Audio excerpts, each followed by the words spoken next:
आज हम एक चैप्टर पढ़ने वाले हैं, now the leaves are falling fast. और आपको ये पता है कि ये चैप्टर्स हैं पोइट्री सेक्शन का, पोइट्री सेक्शन का class 12th intermediate Bihar board का।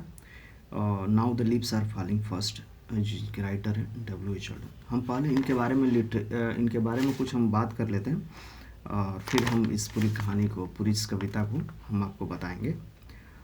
कविता यही है, आप देख सकते हैं, देखें ये पूरी कविता है। इन राइटर के बारे में कुछ दे रखा है और इधर इनकी पूरी कविता के बारे में दे रखा है।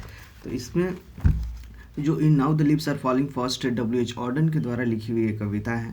और ये हम पहले इसकी मतलब को समझते हैं। जैसे लिखा है ना, now the leaves are falling fast, मतलब जो पत्तियां है ना वो तेज़ी के साथ झड़ रही है। और इसका मतलब क्या, एक जो राइटर है ना, इस टॉपिक को जो now the leaves are falling fast लिखा हुआ है ना, ये किसके साथ कोरिलेट किया, मतलब ये संकेत किसकी तरफ दे रहे हैं? ये संकेत उन लोगों की तरफ दे रहे हैं जैसे कि हमारे सीनियर सिटीजन्स लोग हैं, हमारे समाज में, हमारे परिवार में जो बूढ़े बुजुर्ग लोग हैं। जैसे कि मान ली उनका भी जन्म हुआ है, एक मैच्योर स्टेज पर आए हैं वे लोग भी, और धीरे धीरे वो बुढ़ापे की तरफ गुजर चुके होंगे, बुढ़ापे की तरफ वो चल पड़े हैं और एक दिन फाइनली डेथ हो जानी है। चूँकि डेथ ही सर्टेनिटी है, और डेथ ही तो शाश्वत है, डेथ ही तो सत्य है, और वो होना ही है, जो आया उसे जाना ही है। तो ये बताए हैं कि जिस तरह पत्तियाँ तेज़ी के साथ झड़ रही हैं, ठीक उसी प्रकार एक मनुष्य जन्म के बाद मैच्योर होता है, धीरे धीरे उसकी एक उम्र ऐसी पड़ाव पर पहुंच जाती है जहाँ से वो फाइनली डेथ होकर एक अंतिम सफ़र की तरफ वो निकल चुका होता है। तो इस हेडिंग का मतलब उसी से रिप्रेजेंट किया गया है। जिस तरह एक बूढ़े बुजुर्ग लोग जो होता है ना, धीरे धीरे अपने अंतिम सफ़र की तरफ कदम बढ़ा चुके होते हैं, ठीक उसी तरह एक पत्तियाँ भी होती हैं, लीव्स भी होती हैं, जो एक समय के साथ उन्हें झड़ना होता है, डेथ होना होता है। वो मैच्योर होती हैं, पहले बड होता है, फिर लीव्स में परिवर्तन होता है, फिर धीरे अपना काम कर लेती है, मैच्योर हो जाती है, और फाइनली एक ओवर एजिंग के बाद उन्हें डेथ होकर गिरना पड़ता है। ठीक उसी प्रकार ये हमारे समाज के जो बूढ़े बुजुर्ग लोग हैं, सिटीजन हैं, उनके साथ भी इस तरह का इस टॉपिक को रिप्रेजेंट किया गया है कि उनके साथ भी ऐसा ही होता है।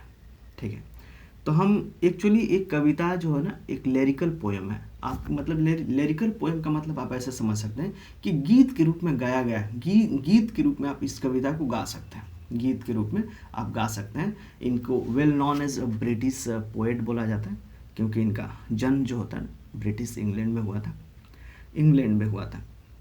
ठीक है, और इनकी जो है ना, एक कविता लिखे थे, एक पोइट्री लिखे थे, जिनको एक होता है Pulitzer prize. Of course he won the Pulitzer prize in 1948 for his collection of age of anxiety. आपको पता है इनकी एज ऑफ एंजाइटी एक बुक है, और जिसके अंदर बहुत सारे कविताओं का संग्रह किया गया है, और इसी कविता के ऊपर इनको पुलित्जर प्राइज 1948 के अंदर दिया गया था। इनके लिए एक बहुत ही ज़्यादा वेल फिगर पर्सनालिटीज़ हैं इनकी। जैसे ये वर्सटाइल है, बहुत ही प्रख्यात रूप के कवि हैं, और ये इंटेलेक्चुअल हैं, विग्रस पोइट्स। और इनके लिए आपको पता है, poetry to him was a very serious games था। इनके लिए कठिन है, हालांकि ये कविताएं लिखना इनके लिए भी कठिन है।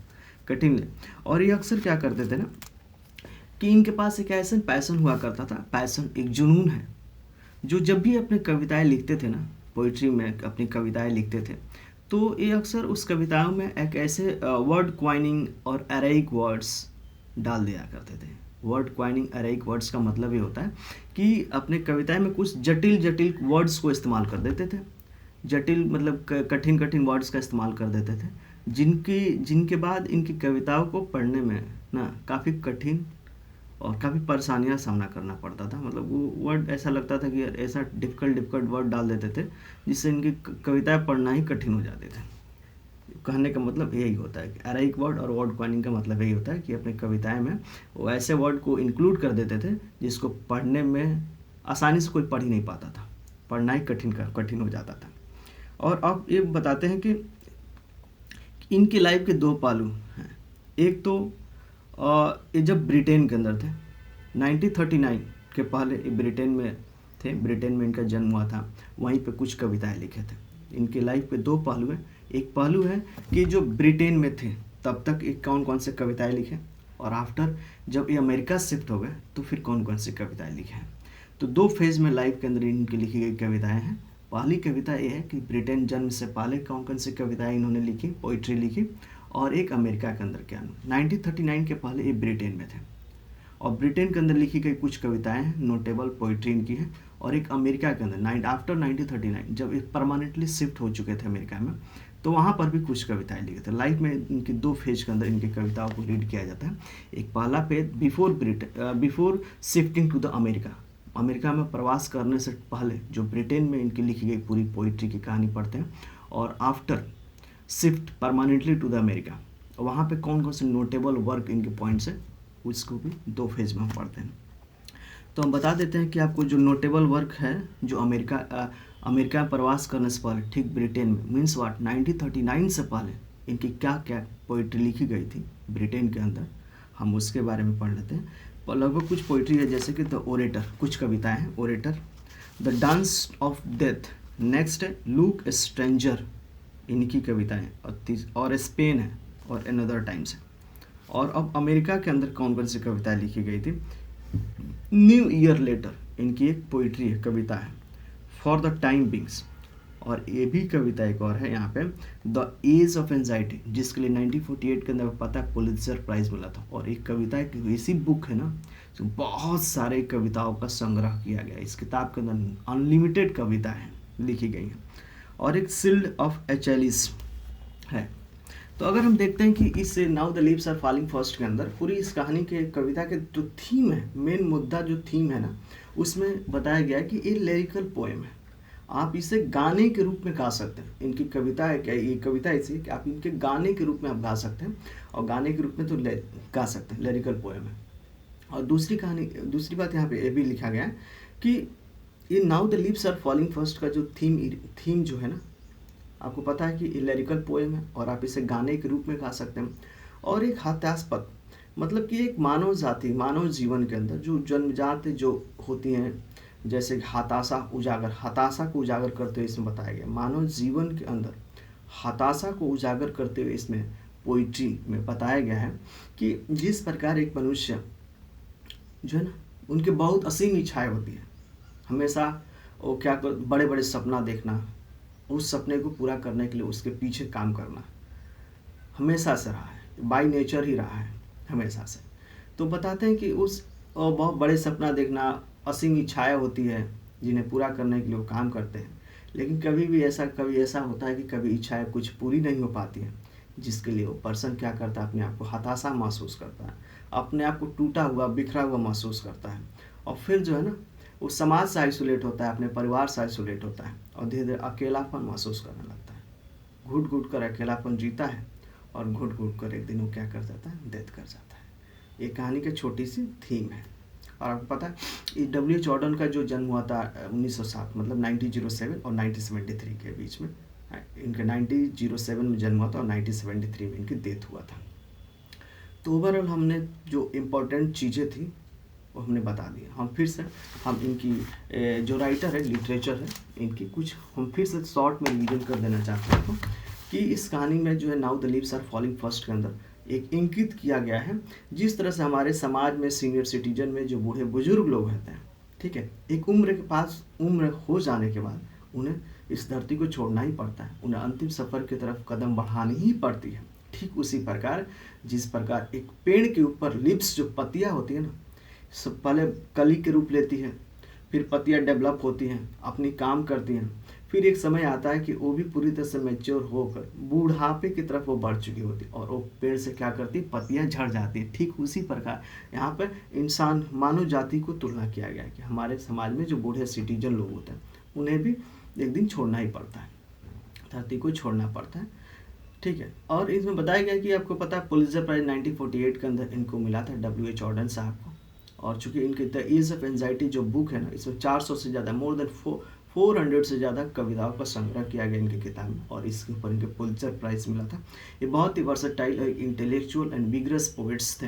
ये बहुत ही ड्रामेटिक प्ले, नाटक भी लिखते थे, क्रिटिक एक आलोचक भी थे, ट्रांसलेटर भी थे, किस चीज़ को मतलब बुक को ट्रांसलेटर भी करते थे, एडिटर भी थे, और इनके लिए कविताएं लिखना एक आसान काम नहीं था, इनके लिए बहुत ही सीरियस टास्क था। अक्सर ये अपने कविताओं में कुछ ऐसे ऐसे वर्ड क्वाइनिंग और अराइक वर्ड्स को इंक्लूड कर देते थे, और जिससे इनकी कविताएं पढ़ने में काफ़ी कठिन हो जाती थी, डिफ़िकल्ट हो जाती थी इनकी कविताएं पढ़ने में, क्योंकि वो ऐसे ऐसे डिफ़िकल्ट वर्ड ही इसमें डाल दिया करते थे।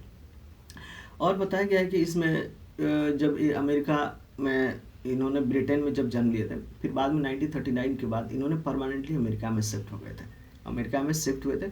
और आपको पता है कि अमेरिका में शिफ्ट होने से पहले, अमेरिकी प्रवास के ठीक पहले, इनकी कुछ कविताएं लिखी गई हैं, नोटेबल पॉइंट में कविताएं लिखी गई हैं, और अमेरिका के अंदर कुछ कविताएं लिखी गई। इनके 2 फेज वाली कविताएं हमने देख ली। ओवरऑल देखा जाए तो इनकी पूरी चैप्टर की इस कहानी की जो थीम है ना, थीम एक लिरिकल पोएम है, और इनकी कविता को, इस कविता को गाने के रूप में आप गा सकते हैं।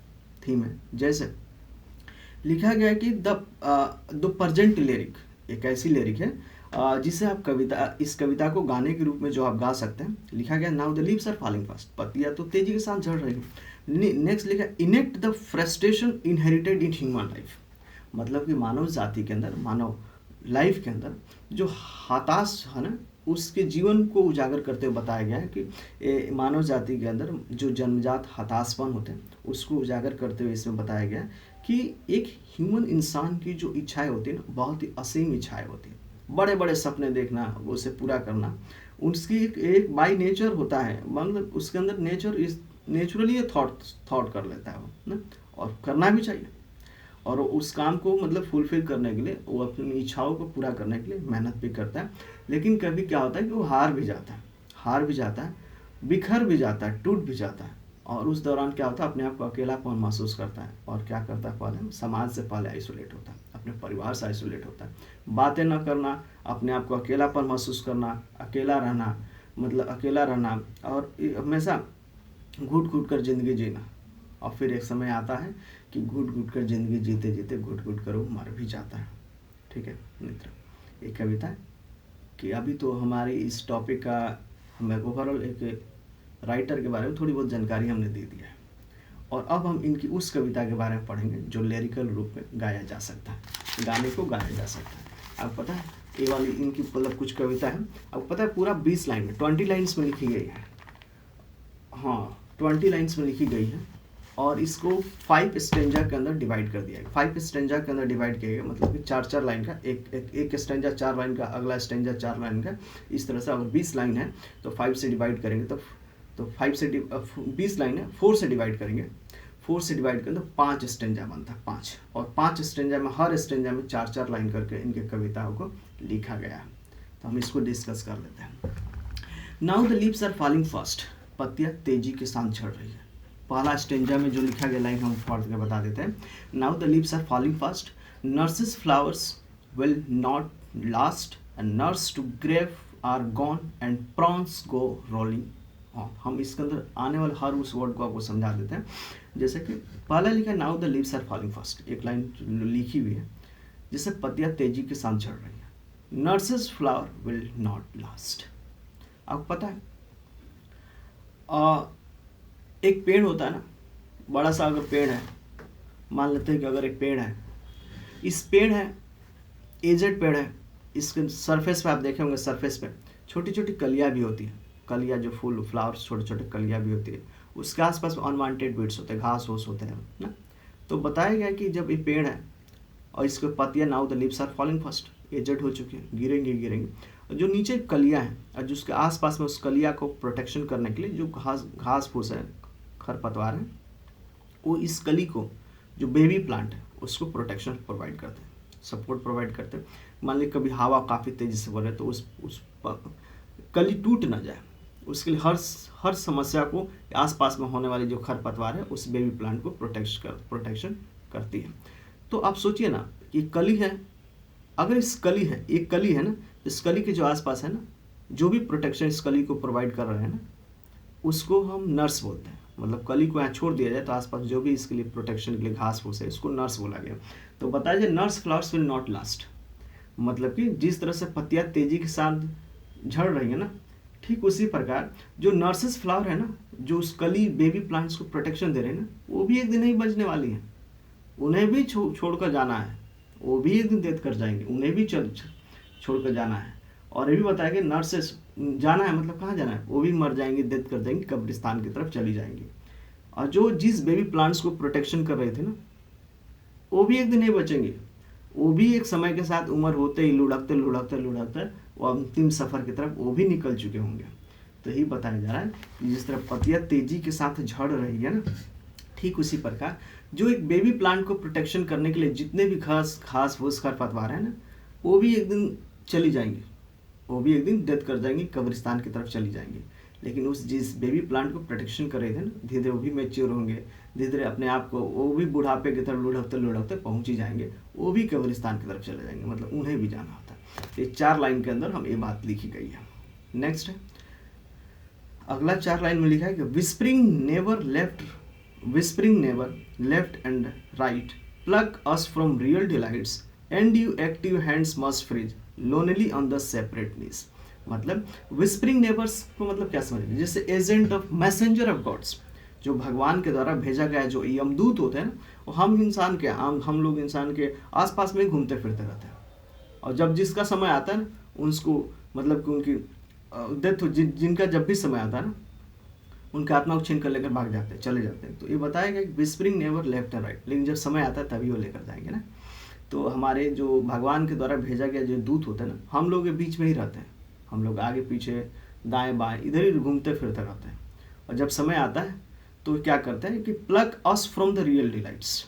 रियल डिलाइट्स मतलब हमारे वास्तविक खुशियों को, डिलाइट्स मतलब वास्तविक, जैसे आप कभी नहीं सुनेंगे भाषण में, या मोदी जी कभी जाते हैं तो, या कभी अच्छा मीटिंग होता है तो किसी से मिलते हैं पर्सन, तो क्या बोलते हैं, I am so much excited और delighted to you see you और मीटिंग यू और to express this my emotion. तो लोग बोलते हैं मैं सो मच एक्साइटेड हूँ या डिलाइटेड, बहुत ज़्यादा उत्साहित, उत्सुक और बहुत ज़्यादा खुशी है मुझे मिलने के लिए ना, इस तरह से चीज़ें नहीं होता। आई एम सो मच एक्साइटेड और डिलाइटेड, तो वही डिलाइटेड वर्ड का यहाँ इस्तेमाल किया गया है कि plug us from real delights, मतलब कि जो हमारी वास्तविक खुशी होती है ना, उसे यमदूत जो भगवान के द्वारा भेजा गया यमदूत है ना, वो आसपास में रहता है, आपको पता है। और जब समय आता है तो हमने रियल खुशी जो वास्तविक खुशी होता है उसको तोड़ लेते हैं। एंड अब पता नेक्स्ट है, and active hand must be, और पता है कि जब तक इंसान डेथ नहीं करता उसे बहुत काम करना चाहिए, क्योंकि उस समय आपका हाथ एक्टिव रहता है, शरीर मूवमेंट सब कुछ एक्टिवेट रहता है, आप बहुत अच्छे से काम कर सकते हैं, आपको काम करना चाहिए। लेकिन एक दिन मस्ट भी फ्रीज हो जाता है। लेकिन डेथ के बाद क्या होता है, डेथ के बाद हाथ सब मस्ट भी फ्रीज होता है, ऐसा लगता है कि इंसान घुटने के बल बैठ चुका है, और घुटने के बल बैठ चुका है और उसका हाथ उस घुटने पर है। लोग फोटो खिंचवाते नहीं मरने के बाद, तो ऐसा लगता है कि इस तरह से घुटने के मरने के बाद उसके हैंड फ्रीज हो जाते हैं और वो घुटने के बल पर हाथ को रख दिया जाता है और उससे फोटो खिंचवाया जाता है। ठीक है, लिखा है अगला स्टेंजा, लिखा है dead in hundreds at back follow wooden hot track. जैसे कि इंसान की जब डेथ होती है तो लिखा है कि वुडन ट्रैक मतलब जो अर्थी होती है, जो 4 लोग जब कांधा देकर आगे निकलते हैं तो पीछे कोई हजारों हो सकते हैं, 100 हो सकते हैं, लाखों हो सकते हैं, वो क्या करते हैं ना, भीड़ रहती है और वो आर्म्स रेज स्विफ्टली के मतलब कि बाँह को ऊपर उठाते हुए वो क्या ये दिखाने का प्रयास करते हैं, मतलब ये दिखाते हैं बाँह को, आपको पता है बाँह ऊपर उठाते हैं, ये दिखाने का प्रयास करते हैं, इन फॉल्स एटीट्यूड ऑफ, एक झूठा प्यार दिखाते हैं। आपको पता है कि जब उसमें जो पीछे चलने वाले होते हैं, हो सकता है उसके दुश्मन भी हो सकते हैं, दुश्मन भी होंगे जो उनको पसंद नहीं करते होंगे, लेकिन इसके बावजूद भी अगर किसी अर्थी में अगर वो जा रहे हैं ना तो बुरा नहीं बोलता बल्कि अच्छा ही बोलता है उसके खिलाफ। और ये मतलब झूठा ही है, भले उसको बोलने का मन है फिर भी वो हाथ उठाकर बोलता है हाँ ठीक, हाँ बहुत अच्छा था, ऐसा था वैसा था, झूठा प्रेम ही दिखाते हैं। Next, starving through the leafless woods. आपको पता है जैसे जंगल में पेड़ जो होते हैं, पूछा है starving through the leafless would troll run scolding for their food and the Nightingale is dumb and the angel will not come. इस स्टेंजा में बताया गया कि एक जंगल, मान लीजिए जंगल में जो जंगल है पत्ती विहीन हो जाए, कोई पत्ती ना हो, और आपको पता है कि एक जंगल के अंदर जो खाने का सोर्स होता है ना वो प्लांट्स होते हैं, प्लांट्स के द्वारा बनाया गया प्रोडक्ट जैसे फूड्स हो गए, फ्रूट्स हो गए, वहाँ के रहने वाले जंगली जानवर उसी के ऊपर डिपेंड होते हैं, सर्वाइवल तो उनका उसी के ऊपर होता है, खाने तो उसी से खाते हैं। लेकिन अगर एक इमेजिन कर लिया जाए कि अगर जंगल पूरी तरह से लीफलेस हो जाए, मतलब उसे पत्तियाँ बिल्कुल पत्ती विहीन जंगल हो जाए, तो पता फोटोसिंथेसिस नहीं हुई, खाना नहीं बनेगा, तो रहने वाले जंगली जानवर भी नहीं खा पाएंगे, सर्वाइवल बहुत ही इम्पॉसिबल हो जाएगी। तो बताया जा रहा है कि यहाँ पर जो starving through the leafless would और पत्ती विहीन जंगल में जो जंगली जानवर होते हैं वो खाने के लिए इधर उधर भटकते रहते हैं, भूख से छटपटाते हुए इधर उधर भागते रहते हैं। और जो एक आपको पता है नाइटिंगेल जो बुलबुल जो अपनी मधुर आवाज़ों के साथ बोलती है, काफ़ी प्रभावित आवाज़ उसका होता है नाइटिंगेल, वो भी नहीं गूंगी हो गई है बेचारी, भूखी से वो भी शांत हो चुकी है, वो भी भूखी से बिल्कुल शांत हो चुकी है। और इस स्थिति में कोई देवदूत आपको बचाने आने वाला नहीं है। ठीक है, नेक्स्ट है cold impossible ahead, cold impossible ahead and least the mountain lovely head water white waterfall base and traveller in the last distress. आपको पता है कोल्ड इम्पॉसिबल हेड, जिस तरह से पहाड़ होता है ना, पहाड़, तो पहाड़ के साथ जब पहाड़ है, मान लीजिए पहाड़ है, दिस इज माउंटेन, पहाड़, और जब कोल्ड हवा जाती है ना बाहर से तो इस पहाड़ से टकराती है, और टकराती है तो इधर के लोग जो है काफ़ी सेफ हो जाते हैं, बच जाते हैं, इनको बहुत ज़्यादा ठंडा नहीं लगता है, बच जाते हैं। और नेक्स्ट बात है लीस्ट माउंटेन लवली हेड, जो हेड होता है लवली हेड, इससे सब टकरा कर बच जाते हैं, इधर के लोग सेफ हो जाते हैं। हुज वाइट वाटरफॉल, आपको पता है पहाड़ से जैसे वाइट वाटरफॉल होते हैं, वाइट वाटरफॉल्स होते हैं, वाइट वाटरफॉल होते हैं जो एक आशीर्वाद के रूप में ब्लेस करते हैं, लोग पानी पीते हैं, वो उनको आशीर्वाद देते हैं कि जो traveller in the last distress, traveller का मतलब यहाँ पे traveller in the last distress का मतलब जो ओल्ड पर्सन होते हैं उनको ट्रेवलर्स रिप्रेजेंट किया, ओल्ड पर्सन लास्ट डिस्ट्रेस। अब ऐसा लगता है कि अब वो सब बूढ़े पुराने लोग बिल्कुल पूरी तरह से थक चुके हैं। तो ये हमारी एक छोटी सी कविताएं हैं, ठीक है, और इसमें बहुत सारे कुछ क्वेश्चन आंसर फिर भी हम मतलब सिंपल है, वन लाइनर टाइप का होंगे, आप बहुत आसानी से कर लेंगे। ठीक है, चलते हैं, बाय।